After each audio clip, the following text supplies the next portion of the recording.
Firestarter Coaching Services proudly presents the next flame to be sparked.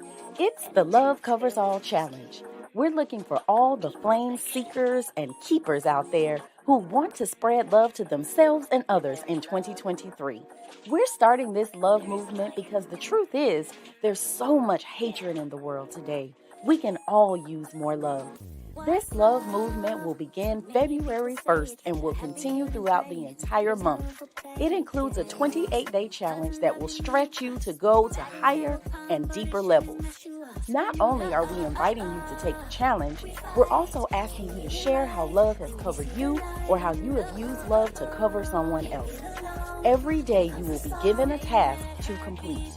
Do the task and then invite someone else to do it too. Please accept our personal invitation to take this 28-day challenge to ignite a firestorm of love and to show the world that love truly does cover all.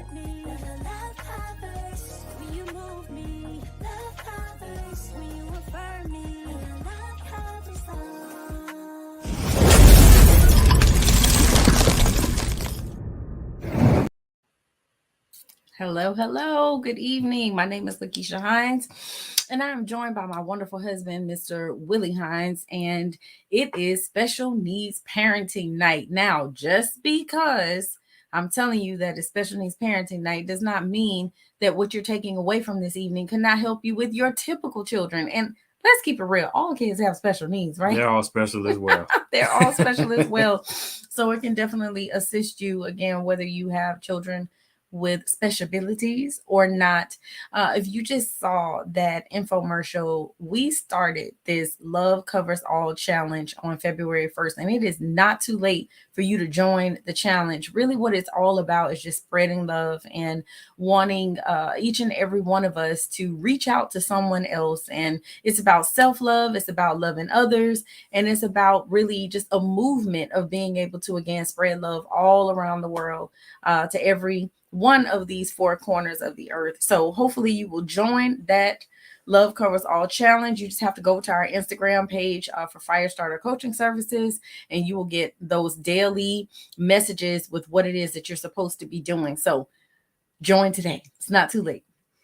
How are you feeling tonight, sir? I'm feeling great. Always a pleasure to join you. The month of February, I see as a few different meanings or a few different things that we value during the month. Man, it's the love movement and the love month. Being that Valentine's Day is within this month. It's also Black History Month. Yes, it is. As well.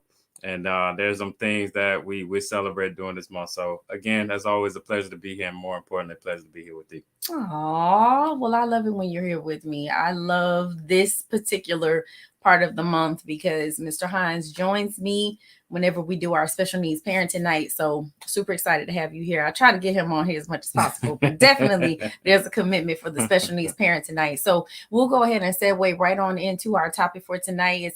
It's love, and it's an acronym for loving our varying exceptionalities. And you know, I know for me, it originally wasn't hard. It wasn't a thought process. There was nothing being second guessed or whatever, originally with our son with disabilities. But I think as life went on and as challenges arose, and I mean, it was just a lot going on with trying to take care of a child who has medical issues, who has behavioral issues and communication issues and developmental issues, just things across the board. And it was really, really difficult at times to love every single season that we went through and every single season that we were in. The love never stopped for him because that's our child.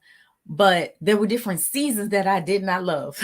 And there were seasons where I did not like him very much. So, and the interesting thing with that as well, and what we have with all our children, is while they may not be able to communicate or effectively convey that they love, they still have that feeling and that emotion and have unique ways of showing it. So we're going to talk about some of those things this evening.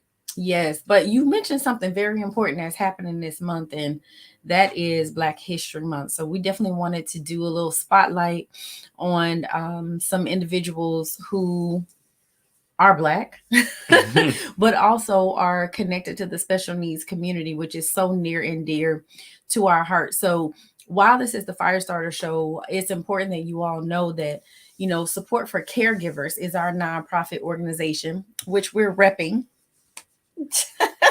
We're repping this evening, and that's our nonprofit where we provide resources and support to caregivers who have children with disabilities, and we connect pretty much with anybody who is connected to someone with disabilities. We have a support group that meets every single month, and you can always go over to that website, supportforcaregivers.org, and you can get information about that. But again, that special needs community is very near and dear to our heart because it's what we live every single day. And so, again, we wanted to pay homage to the fact that this is Black History Month, but also we wanted to kind of spotlight some individuals who are connected with that special needs community. So, first, we want to start off with Haben Girma.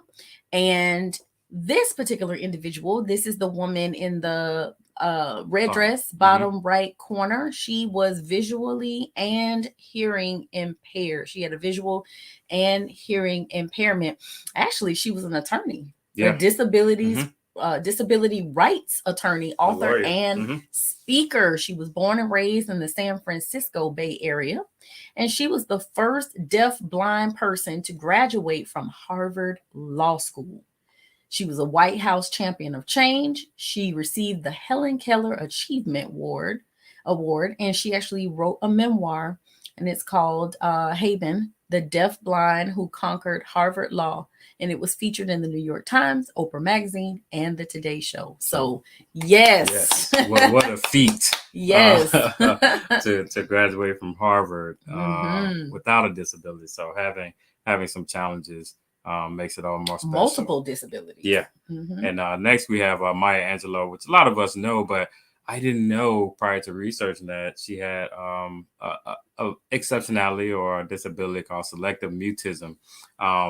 It's an anxiety disorder that causes a child not to speak due to some physical and or physiological trauma that they endured. So this was a 5-year span for her that she experienced this, and her listening, observing, memorization skills improved. Additionally, with her love of books expanded. So during this 5-year period, it's almost kind of she got very reserved during those time and focus on the audible items and allow her to fall in love with books and reading. Yeah. So, I mean, who knew that she had physical and psychological trauma? Who knew that, and the impact that it had on her? I mean, I just don't know that a lot of people knew that. So if you all knew that, good for you. We didn't know. All right. And then last is Mr. Harry Belafonte. And again, this is a name that is a household name, just like Maya Angelou. And Mr. Belafonte, he was known for hits like Jump in the Line and Banana Boat or Dale. He struggled with dyslexia, and so much that he dropped out of high school. So again, who knew that Mr. Belafonte had these challenges growing up? And as an actor, being dyslexic, I mean, I imagine that it was entertainer of any kind. Yes, but I imagine it was 2 times more difficult for him to learn those scripts and to have to read those lines. And I just can't even imagine what he went through with that disability. So these are some people who have been around for quite some time. Maya Angelou, Belafonte, they both have passed on. I think they both have transitioned. I think they both passed away. So the lawyer is still alive and thriving, but we wanted to kind of spotlight maybe one of those, what we like to call an unsung hero. So the next person that we wanted to highlight, her name is Claudia Jordan. And Miss Claudia Jordan was born in Jamaica in 1972. She is the first known deaf Black woman to earn a Juris Doctorate in the United States. She actually lost her hearing at the age of 8 and was removed from regular school to do chores at home. Growing up in Jamaica, she faced significant discrimination at a young age because of her deafness. She immigrated to the U.S. when she was just 11 years old, and she returned to formal education at the Lexington School for the Deaf in New York City. She later went on to attend Howard University, where she received her bachelor's, H.U, where she received her bachelor's in political science, and then on to the American University College of Law. And after her law school graduation, she worked as a senior policy advisor for the Department of Homeland Security. Her notable work began to gain traction as she advocated for disabled people during Hurricane Katrina. She was then called upon by the White House to serve as a public engagement advisor, working with the disability community, and she continues to blaze trails for Black and Brown disabled people across the nation. In 2002, she was a recipient of the AAPD's Paul G. Hearn Emerging Leader Award. Wow. I had no excuses. Like, I want to be her when I grow up. Yeah, so kind of what we took away from that is exactly what you just said. No excuses. I mean, persons with disabilities are capable of achieving wonderful things, great things. And a lot of times the limitations that are put on them are not by themselves, it's from everybody else. Yeah. So, you know, for Willie and I, being parents of a child with special needs, it was so important to us, and it's still important to us, that we try to expose him to as much as we can, and we try not to limit him in any way. Yeah. Okay. All right. So moving on to the core of what we wanted to talk to you guys about, and it is again that loving our varying exceptionalities is really what we wanted to focus on tonight. And I wanted to start with some confessions of some special needs parents, and these are not people that we know personally, but this is just an article that we found about some of the guilt and shame and frustrations and all of these things that parents who have kids with special needs go through. So I'm just going to read some of them to you. And then we'll tell you their different sections. So we'll just break them down a little bit. Okay, so the favorites for the author of this article says, and I quote, "I love my daughter to the end of my entire being. I prayed so hard to become a mom, and she is who I got. And I love that I was blessed to have her, but sometimes I really hate that this will be my life forever. I have people who encourage me to see the beauty in autism, but the life I live every day isn't always beautiful." Again, confessions of a special needs parent. Confessions of a special needs parent. Second one, "I'm scared I don't love my son enough. Through the trauma of the diagnosis and the daily difficulties we face, I sometimes fantasize about running away. I wish my life was different." Next quote, "I'm not planning for college. Instead, I'm planning a way to pay for her care for the rest of my life." Boy, does that one resonate with us. That rings loud. All right, so you have, and then we have some confessions on parenting, and these are real feelings, real sentiments that parents have. "I have resentment towards my child. I relive my pregnancies trying to figure out what I did wrong. I have a sad moment every single day about the things my son will miss out on because of his nonverbal severe autism. I do everything I can to help him, but it never seemed like it's enough. I allow myself one good gut-wrenching cry a week. If I didn't limit it, I wouldn't be able to function. He was diagnosed 2.5 years ago. He was diagnosed 2.5 years ago, and it hasn't gotten easier." Again, these are confessions. "I'm tired of all the damn therapy. I don't know if it's working. I think we should give it up because society won't allow it. But society won't allow it. So we keep doing it, and there's never a break." Wow. Man. Whew. All right. Confessions on marriage. "I am angry at my husband because he gets to have a job. I have a college degree too, and I can't work because no one else can take care of our son. I am jealous of my kid's dad. He spends his time with our 2 younger children while I am forced to miss every event because of our autistic daughter. It's not fair. I hate my husband. He helps with our son, but he doesn't help me emotionally, and that's almost worse." And lastly, confessions on life itself. "I fear I won't survive this. I feel like I fail in every other area of my life: marriage, home, friendships, other children, etc. in an attempt to parent my ASD kiddo. I lost my relationship with God because of this. We hear this so many times. Felt A lot of this, not all of it, not all of it, not all of it, but felt a lot of this, and it's real. And parents need to have a place where they can go and they can vent and they can keep it real and say what they're thinking and say how they really feel. And I must say, over the years, we truly have created that space and that environment for parents through our support group to be able to come and share without fear of being judged or looked at differently. We're not calling Child Protective Services on you because you're having a bad day.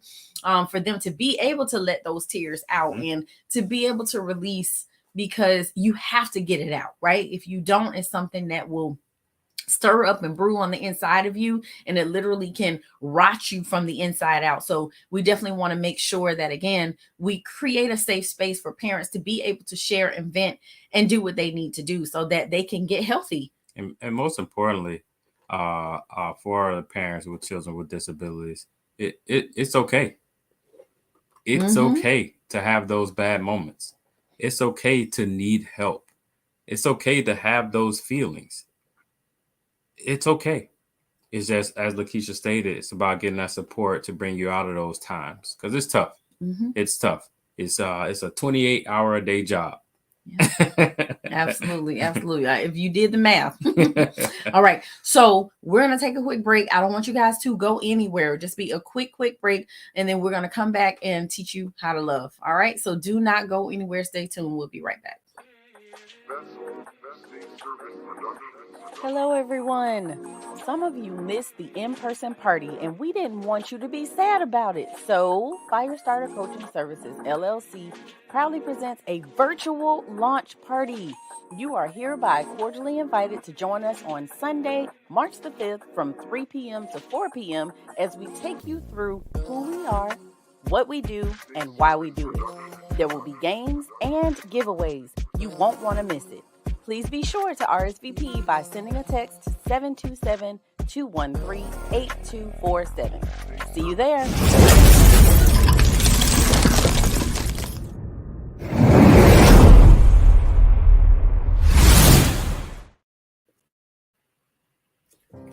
Hi there. My name is LaKeesha Hines, and I'm the founder and CEO of Firestarter Coaching Services.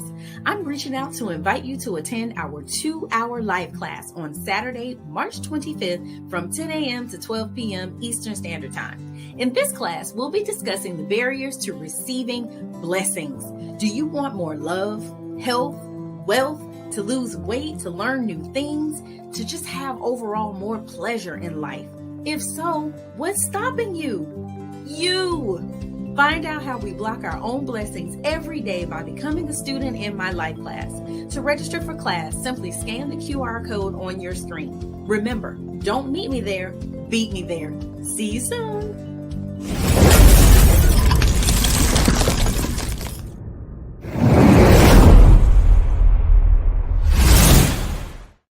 Welcome back. Yes, you guys, please sign up for the virtual launch party. Actually, you don't even have to RSVP. You can just show up. But I'm kidding. You must let me know that you're coming. I need you to text launch party to 727-213-8247 and let me know your face will be in the place. Once you send that text, you'll get additional information about what you need to do to be able to participate. And this life class, Barriers to Blessings, oh my goodness, you have no idea what is in store for you. I want for you all to be able to walk in the fullness of whatever it is that God has for your life. So you need to be there. And also, you attend the virtual launch party, you actually might win a seat for free. It is it's actually $99 for the live class. And if you bring a friend, you get a discount. So come to the virtual launch party. You might get a free seat. But if you don't end up getting a free seat, then like I said, come bring a friend. You get a discount on your ticket. Your friend gets a discount. So I want to see you guys there. All right. So continuing on with our discussion, of loving our variant exceptionalities, we want to talk about how you actually need to love. And one of the things that we found just in our own relationship is that there are different love languages. If you're familiar with Dr. Gary Chapman, he talks about the 5 love languages. And so there are different ways to show love. People define love very differently, but we're going to speak very generally today about love itself. So there's a gentleman by the name of Malcolm Gladwell, and he is the one who came up with this philosophy about blink moments. And basically what a blink moment is, it's the first decision that pops in your mind. It's a feeling or thought that you get before you consciously think about the situation, process the situation, analyze the situation. Mm-hmm. It's your blink moment. And so he advises us to look for blink moments. And the purpose of looking for these blink moments is so that you can keep track of them, not only by yourself, but with your child as well. And the significance of them, it's actually a book that he wrote. It's called Blink, The Power of Thinking Without Thinking. And it's primarily about how and why split-second decisions are made. Some of our split-second conclusions about the world are spot on. No issues whatsoever. So there's an example he gave when we think about Tom Hanks. You know, most people think he's a nice guy just by listening to him talk. Pretty cool dude. Might be somebody nice to go out to dinner with or have drinks with. And that's most likely an accurate split-second conclusion. Of course, we don't actually know him, but it seems like a good conclusion. But he also offers examples of how split-second decisions mislead us. Like when Warren G. Harding was elected president of the U.S. because he was tall, handsome, and had a deep and comforting voice. In actuality, he's still widely known as one of the worst presidents to ever lead our country. So that's an example of how a split-second conclusion or a blink moment can be spot on accurate, or it can be completely false. All right. So when we think about a parent's love, it exists without reciprocation, especially a lot of times with our kids with disabilities. Now, they are loving us, but it just may not be in a way that is identifiable. It may not be that they're speaking our specific love language, right? Or we're even speaking their specific love language. Yeah. But parenting, we know it is a thankless job. And many times, again, it is without reciprocation. We love unconditionally still. Yeah. And so in this special needs community, we do often feel the lack of affection or expression of love from our special needs children. So this is why we're urged to keep track of these blink moments. We should be tucking them away safely and pull them out when we need reminders that our child actually does love us. They actually do love us. And we have to find a way to communicate our love with our child. We have to value those moments and don't take them for granted. You know, the beauty in all of this, and hopefully the empowerment that we can impart on each and every one of you, is that we're an expert on our own child, and it will always pay off. Yeah, and I think the reason why we get a little discouraged is sometimes because it's unconventional. We've learned how to love. We loved our parents, and we've shown love. And we've been doing that for many years. We have a child with disabilities. We have to learn how to love all over again in their way. The powerful result of the 5 love languages is find how to love your partner, your spouse, or your loved one the way they want to be loved. So you have to do that with your children as well. Again, you may not get the immediate response, but they take note because they indeed have those feelings and want to love as well. Well, the truth of the matter is love has no labels. And so, you know, again, we all define it differently. We all look for it differently. It means something different to all of us. And at the end of the day, you know, just the fact that our son will come over and lay his head on our shoulder, or he will initiate a hug, or he will just come and be in our space, come grab our hand and take us somewhere. Like when he was a little bit younger, he would just come and sit on your lap. And I mean, so that to me was his way of saying, hey, I need some attention. I need some affection. whatever the case may be. We don't really give him an opportunity now because we are loving on him so much. But, you know, that's a blink moment. You know, every time he comes over and, you know, just gets our attention or gives us eye contact or initiates a hug or whatever, it's a blink moment. And I truly do feel as if I hold on to those moments. Yeah, gotta hold on. And a side note as well, I don't want to get too deep about our situation, but we start kind of saying, all right, he's asking for hugs. We're going to proactively give him those hugs. So we're like, hey, it's been an hour. No one is giving him a hug. We'll go over and just hug on him and love on him because he will sporadically come and do that or show his way of love to us. Yeah, we're, as parents, we're supposed to lead by example, right?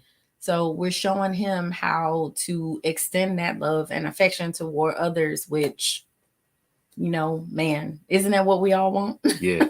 Is what we all want for sure.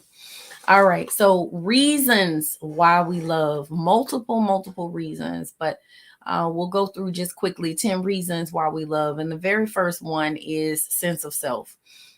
Being a parent of a child with exceptionalities or special abilities, it is a constant exposure to uncertainty. We realize the significance of cherishing what we can control. And what can we control? Ourselves. That's it.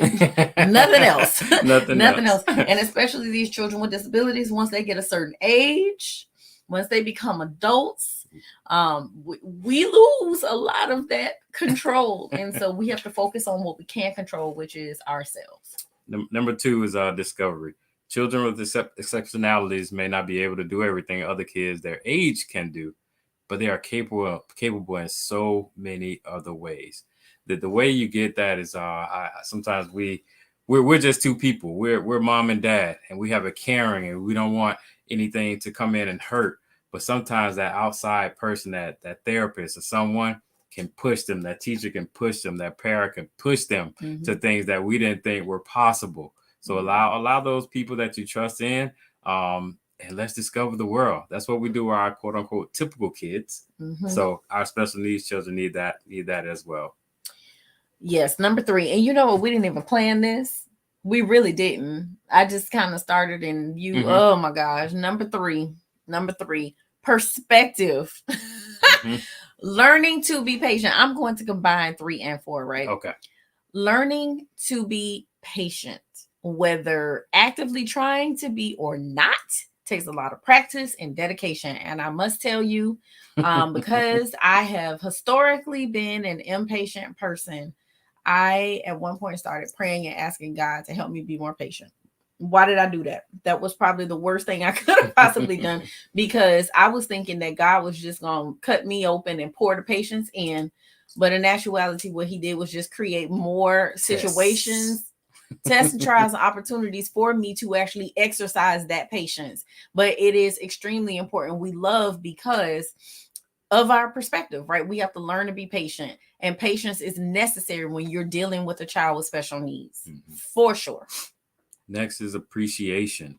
Regardless of how severe or life-threatening the condition is, appreciating every day is something we should do, something we should all do when it comes to our children. Learning to express gratitude is a key component of a happy and fulfilled life, which is a blessing entirely on its own. It's tough. You have long days, long nights. It's tough. But the day and the moment that child wakes up, it's gonna be a good day. May have bad moments throughout that day, but that child is here for purpose, and you are there to take care of that child with a purpose as well. Absolutely. Number 6, taking the societal expectations filter off. Oh my goodness. So we know that raising a child who has special needs, it reminds you that children, regardless of the parent's best effort, whether the child is neurotypical or has exceptionalities like a sensory processing disorder or a speech disorder, whatever, they should never be judged. And we also learn not to pay attention to strangers' comments or their condescending looks when your child is having a hard time, because what we recognize is they have no clue what your life is like and what you're experiencing and what you're going through. They have no idea what it's like to raise a child with special needs. So it comes down to this. You have to just let them stay in their ignorance, because they literally, again, have no clue, no idea of what it is that you are enduring and what it is that you're going through. So take the societal expectations filter off and don't worry about what other people thinking, saying, doing, doesn't matter. 7, resiliency. The unconditional love that we have for our kids not only makes us determined to preserve, but also serves as a reminder of the strength that we never knew that we possess. That day in and day out, people will say, and I'm sure all of you, I don't know how you do that. I couldn't do that. Well, you have supernatural powers to move and exist and go to work and still work again those 28 hours a day. So the ultimate resiliency are the ways to love, and your child will fight through whatever it is, as long as they have you right there with them. Absolutely. So I wanted to circle back around a little bit with the perspective. And so, we're all blessed by perspective, right? And we literally, I know for us, we value our children's point of view. Our son with special needs, he's nonverbal, so it's a lot that he can't express or say to us. But we have learned that he does have an opinion and we value his opinion. Like, he lets us know what he wants to do and what he does not want to do. And so it's important that as parents, we take the time to learn what triggers our child and why that triggers our child, instead of slapping a label on them or their behavior. And really, we just got to get to the root of the fact that we all want to be heard, accepted, and treated equally. And so do our kids with special needs. All right. So community. We didn't know what we didn't know. We were thrust into this special needs community when our son contracted bacterial meningitis and suffered strokes and multiple seizures. And here we are now with this global diagnosis, this global developmental delay, not knowing what that meant, not knowing where to go, who to talk to, how to navigate everything. As he was born healthy. Because he was born healthy with no issues, and meningitis is what changed the trajectory of all of our lives. And so anyway, now we're thrust into the special needs community, not even knowing that it is a sub community within the larger community. But once we realized that there were beautiful communities of other children, parents, doctors, therapists, and teachers who just got it, like they just understood. I didn't have to break it down for them. Like they just get it, creates this sense of belonging and that sense of being a part of a community. And it's a need that you didn't even know you needed to be filled until you experienced it. And that's what we created with Support for Caregivers, a community of parents, so that they knew that they were not alone and that there were other parents out there going through very similar issues just like them. Number 9, finding a voice. When we talk about advocacy, with our support group and some of the things that we have done, we are all about advocating for our children as well as advocating for ourselves. And that's the main thing why we call it Support for Caregivers. All of you out there, take care of your children 100% of the time. 100% of the time, you don't take care of yourself. So it's about advocating for, it just goes beyond just being a voice, because you have all the doctors, appointments, therapies, and so forth and so on. But you're fighting for that extra help that your child need. And I'm going to challenge you to fight for those things that you need as well. Absolutely. And number 10 is empathy.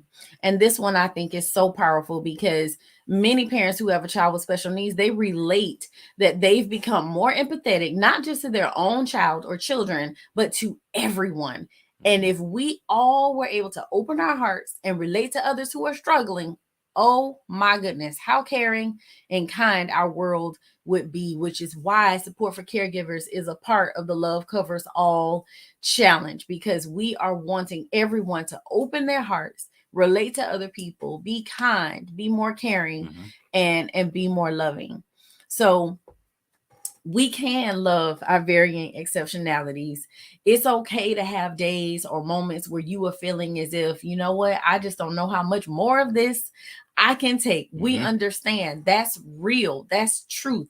But we just want to encourage you and let you know that you're not alone. There is help out there. There is support out there, even beyond us. Of course, we are here for you, but there's a whole community out there who is passionate and loving and kind and caring and just wants to have your back and support you with your special needs journey. Yep.